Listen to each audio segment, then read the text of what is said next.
Ndërkohë këta pacienta të cilët kanë problemet e tilla, a mund ta marrim na që hematoma është një prej simptomave të para të një paralajmërimi të një sëmundje hematologjike? Për shembull, a mund të jetë diçka edhe me rrezik më të lartë? Po. Për shembull, po, jo kushtimisht gjithmonë, por mundet me qenë si shenjë e një sëmundje të caktuar hematologjike.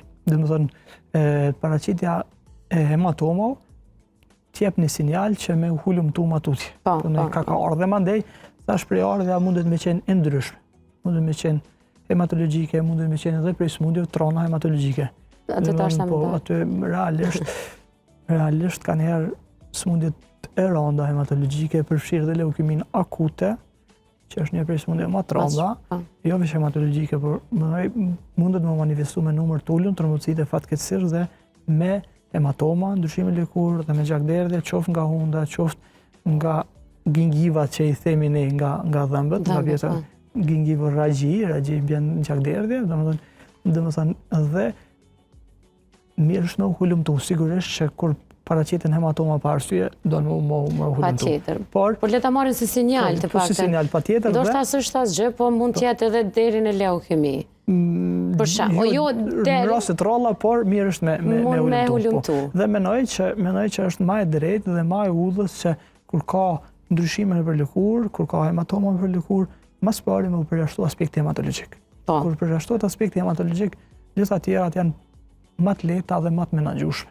Domethënë për shkak se na kemi raste, kemi pacienta, mashkuj më pak po edhe femra, që vinë me ndryshime në lëkurë në formë hematomash, që i kanë pak më ndihshme të gjakut, mund me pas ndoshta ndonjë ndryshim hormonal, që edhe ajo mundet me çu në hematoma, ndryshime në lëkurë. Praktikisht në aspekt hematologjik na i përjashtojmë. Pastaj është kardiologë.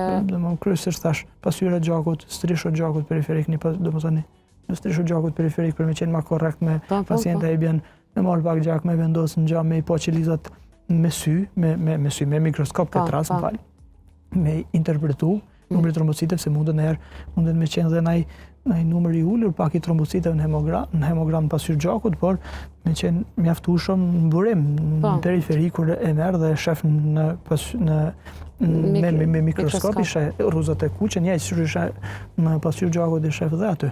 Dhe rruzat e kuqe, dhe trombocitet, dhe rruzat e bardha leukocitet, domethënë dhe aspekti që e përmenda më herët ajo pjesa e hemostazës, edhe ajo përjashtohet dhe momentin që këto përjashtohen në raste super të rralla edhe faktorët e koagulimit gjakut, se edhe pa anamnezë familjare edhe domethënë me mendu në kushtimisht për ndaj hemofili, që në raste ajo është trashëguese hemofilia. Trashëguese është, për në raste të rralla mund të qenë hemofili e fitume që është shumë e rrallë, por domethënë pacientat, njerëzit qytetarët me ndryshime nëpër lëkurë, formë hematomash, besoj që detyrimisht ish dashur me u paraqit për një vizitë kontrolluese me u përjashtu aspekti hematologjik, mandej kanalizohen dhe përcillen dhe ndrejtime tjera, domethënë mundet me qenë dhe sëmundje tjera kronike që shkaktojnë probleme, po mundoj me ndryshime lëkurë.